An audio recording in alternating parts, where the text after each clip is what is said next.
The structural, settler colonial predatory Abyssinian empire's psychology. Frantz Fanon defined decolonization not merely as the end of colonial administration, but as a total, inherently violent and transformative process that replaces one species of human with another. It is the complete dismantling of the colonial power structure, the liberation of the mind from internalized inferiority, and the creation of a new humanism. Decolonization is not merely a political process, but a profound psychological upheaval.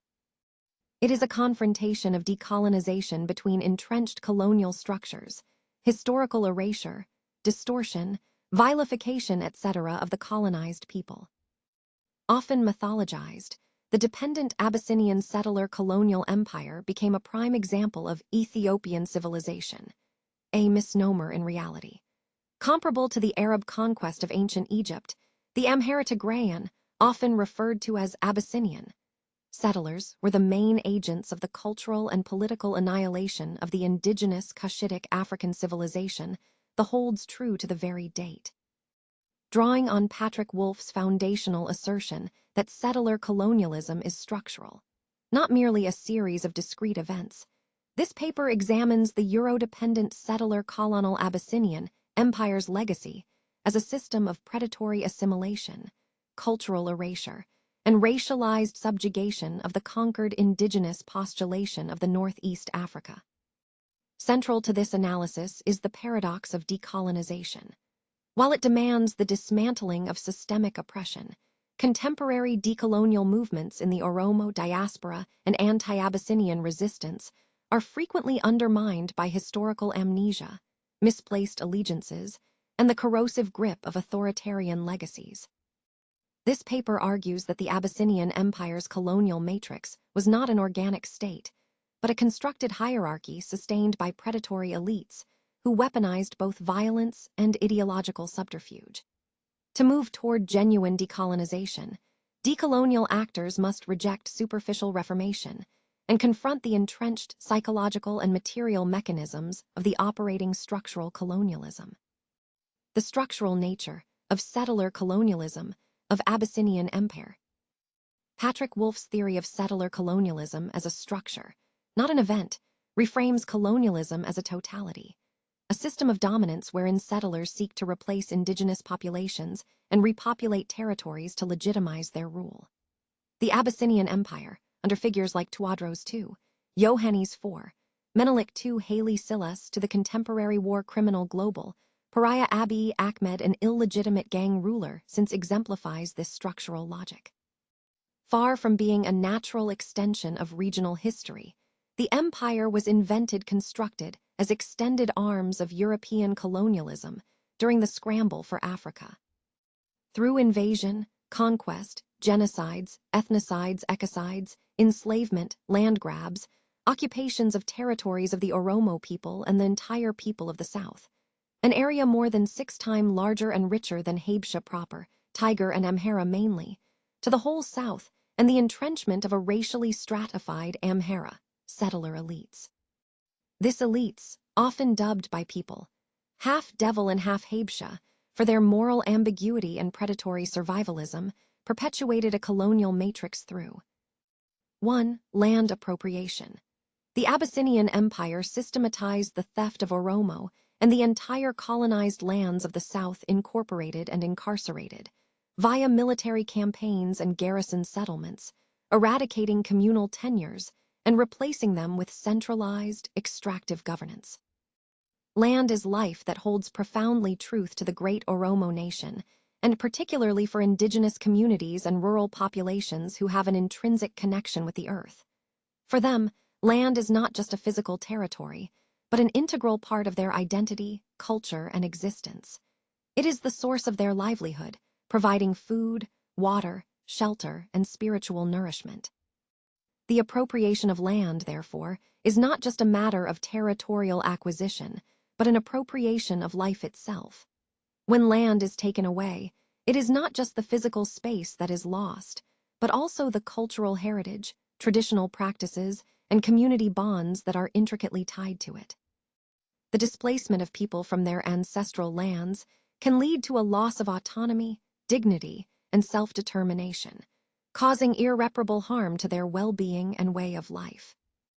As such, the appropriation of land is a violation of the fundamental right to life, and it is imperative that we recognize the sacred relationship between land and life, and work towards preserving the rights of communities to their ancestral territories, ensuring that their very existence is not threatened by the relentless pursuit of economic growth and development. Ultimately, respecting the intrinsic link between land and life is essential to building a more just and equitable world, where the rights of all people to their land, culture, and livelihood are respected and protected. Thus the Oromo says, Lafni Lafi Dha, the near mean land is a bone as in human body.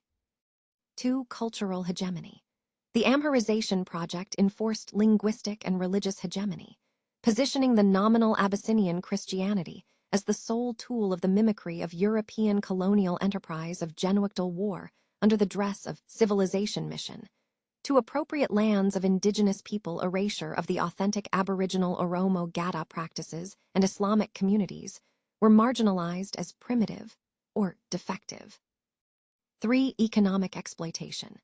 The empire's revenue was built on the commodification of labor, particularly through the exploitation of Oromos and Oromia that carries at least 2/3 of the economical burden the predatory settler colonial Abyssinia Empire, for instance coffee, the first ranking exported under fake and stolen name, Ethiopia that equated Hisha, or Abyssine, who did not know and saw if coffee is tree or grass exploded from Oromia, Sidama and others in the south.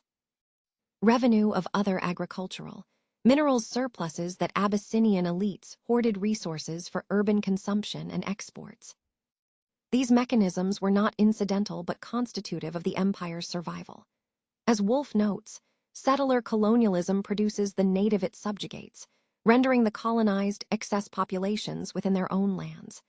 The Abyssinian Empire's structural violence thus created a bifurcated society, a settler elite, Abyssinians, and a dispossessed indigenous majority whose survival was contingent on submission or resistance. Some Oromo political elites, and the fatal erratum of historical amnesia. The historiography of the dependent and predatory settler colonial Abyssinian Empire is crystal clearer today than ever. From her invention, establishment, and maintenance of her viral modus operandi to the very date, she has been one of the most backward empires that found herself at the tail end of the 2024 Global Multidimensional Poverty Index, MPI, as reported. The facts have been the loyal servants the brutal, a ruthless rule of gangs for 28 sold years that is as clear as a diamond. One must swallow the bitter pill of truth and re-question himself if the gray matter is working.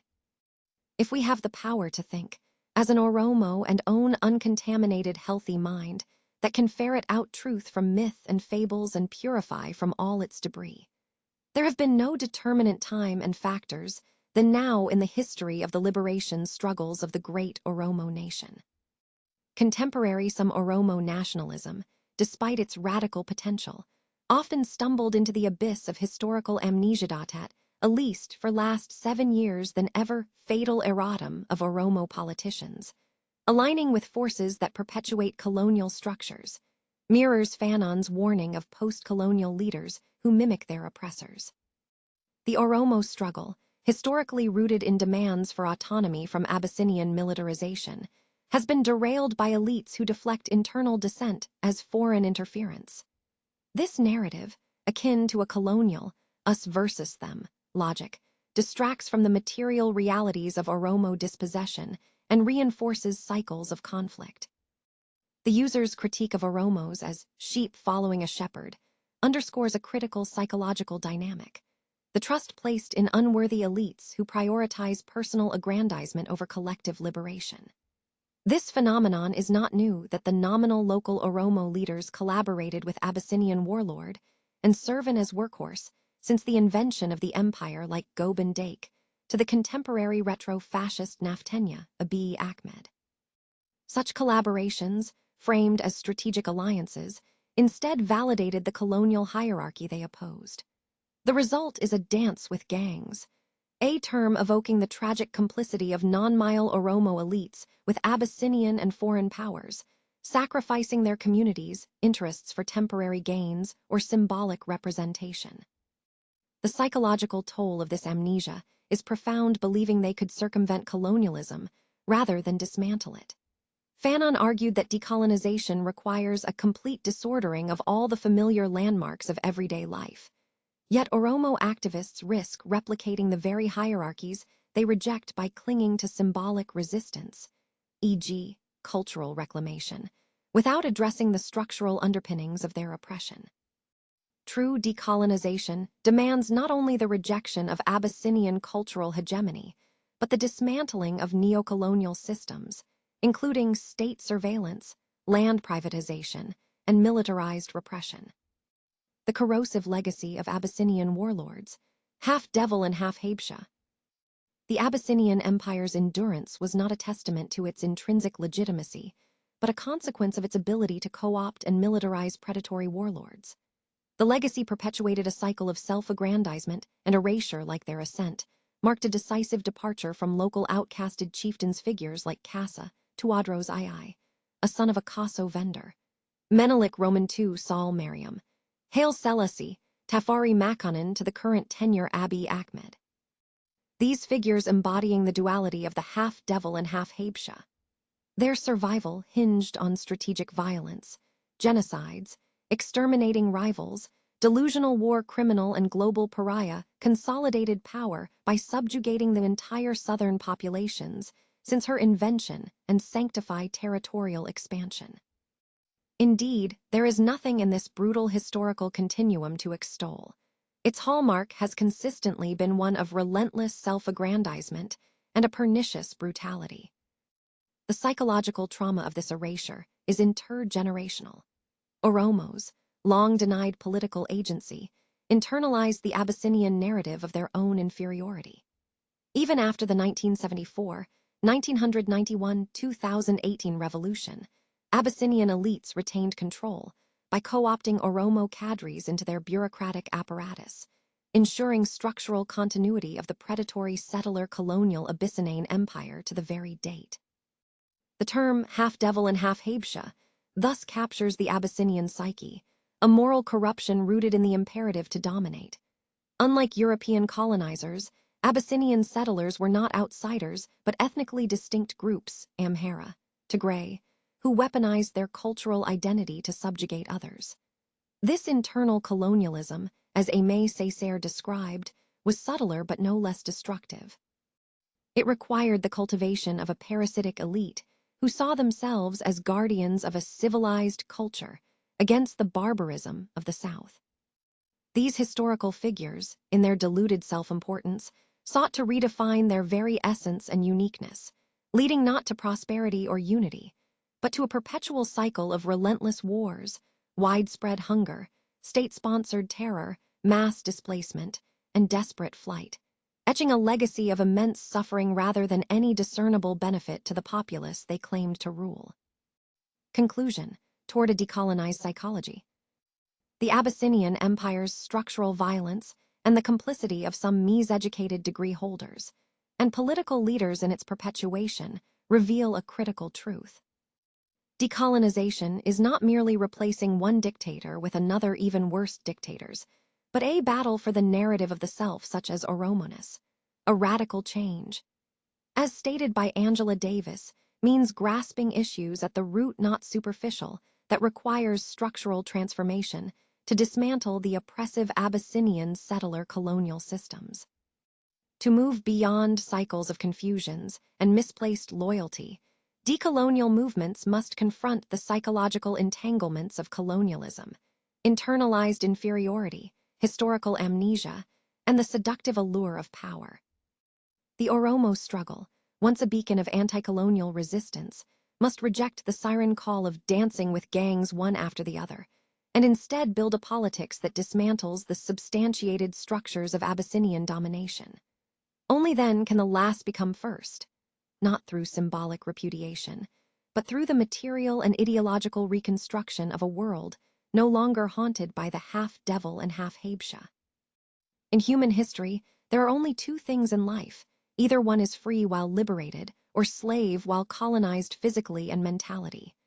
Now the hour is ticking either to liberate Oromia or turned back to the slave of Neftagna, safaris on our own ancestral solely. There are no ifs, ands, or buts left. The ultima ratio, the last resort, is only WBO/Ola. It must declare as a diamond to the great Oromia nation.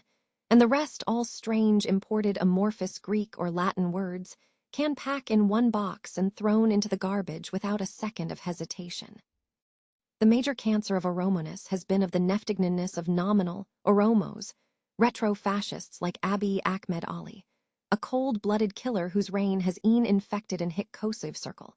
Puppets reached a metastasis stage, an irreversible stage, and they cannot turn back or recycled to Oromoness, Oromuma.